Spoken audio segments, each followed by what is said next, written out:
জাতীয় সংসদ নির্বাচনে নরসিংদী এক আসনে ত্রিমুখী লড়াইয়ের পূর্বাভাস। এ বিষয়ে নরসিংদীর শিক্ষা চত্বর এলাকা থেকে বিস্তারিত জানাতে যোগ দিয়েছেন নরসিংদী প্রতিনিধি সোহাগ মিয়া।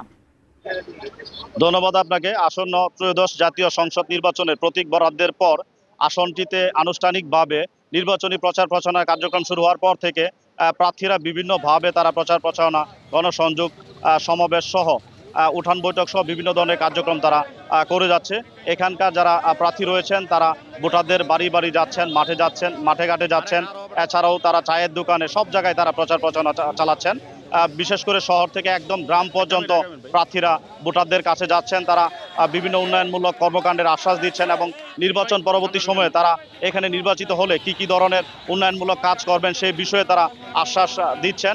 এখানে এই নরসিংদী সদর আসনটিতে হেভিওয়েট প্রার্থী হিসেবে রয়েছেন বিএনপির যুগ্ম মহাসচিব খায়রুল কবির খোকন। তিনি ধানের শীষের প্রতীকের পক্ষে তিনি প্রচারণা চালাচ্ছেন। এছাড়াও এখানে জামায়াতের প্রার্থী হিসেবে রয়েছেন ইব্রাহিম ভূঁইয়া এবং গণ অধিকার পরিষদের প্রার্থী হিসাবে রয়েছেন অ্যাডভোকেট শিরিন। তিনি জুলাই আন্দোলনে তার ব্যাপক ভূমিকা রয়েছে।